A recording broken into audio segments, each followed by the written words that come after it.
अब हम पढ़ेंगे टर्मिनेशन इन प्रोकैरियोट्स। ये लास्ट वीडियो होगा in the replication in prokaryotes का।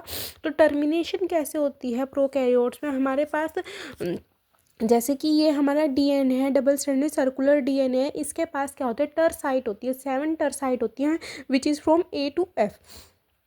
जो 7 टर साइट होती है उनके ऊपर आकर क्या अटैच होता है, जैसे कि ये टर साइट है, मान लो ये ए टर साइट है, ये सी टर साइट है। ए टर साइट जो होती है एंटी क्लॉकवाइज जो होती है ब्लॉकेज करती है, और सी साइड जो होती है वो क्लॉकवाइज क्या करती है, ब्लॉकेज करती है। जैसे अब ए साइट है और सी साइट है, इसके ऊपर आकर टस प्रोटीन जो है वो अटैच हो गया। टस प्रोटीन मतलब termination utilisation substrate protein, that is termination utilisation substrate protein जब आकर इसके ऊपर अटैच हुआ तो ये क्या हो गया, स्ट्रक्चर ये कैटिनेटेड हो गया और इंटरलॉक्ड हो गया। मान लो ये आया, ये इस तरीके से ये आता जा रहा है रेप्लिकेशन करके यहाँ पर आकर ए साइट है, यहाँ पे सी साइट है, इस पर टस प्रोटीन अटैच है, that is termination utilisation substrate protein attach है।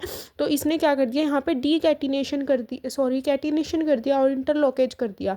अब यहाँ पे टोपो आइसोमरेज 4 काम करेगा। टोपो आइसोमरेज का तो काम ही होता है कि सुपर कॉइलिंग को प्रिवेंट करना। तो यहाँ पे जो इंटरलॉकिंग हुई है उसको प्रिवेंट करेगा टोपो आइसोमरेज 4, और क्या हो जाएगा, डी कैटिनेटेड स्ट्रक्चर डी कैटिनेटेड हो जाएगा और हमारी इंटरलॉकिंग भी ख़त्म हो जाएगी और हमारी रेप्लिकेशन जो है टर्मिनेट हो जाएगी। तो हमारा रेप्लिकेशन इन प्रोकैरियोट्स हमारा ख़त्म होता है, जिसमें हमने इंट्रोडक्शन पढ़ी उसकी, सेमी कंजर्वेटिव नेचर पढ़ाया उसका, फिर उसके बाद इनिशिएशन पढ़ा। इनिशिएशन में भी हमने डिफरेंट फैक्टर्स पढ़े थे, DNA A, DNA B, C, SSBP protein and DNA G. फिर हमने उसके बाद क्या पढ़ा, उसके बाद हमने पढ़ा इलोंगेशन, जिसमें हमने 5 टाइप के पॉलीमरेज देखे, एंड देन फिर लास्ट में हमने पढ़ा टर्मिनेशन, जिसके अंदर हमने टस प्रोटीन और टर साइट्स के बारे में पढ़ा।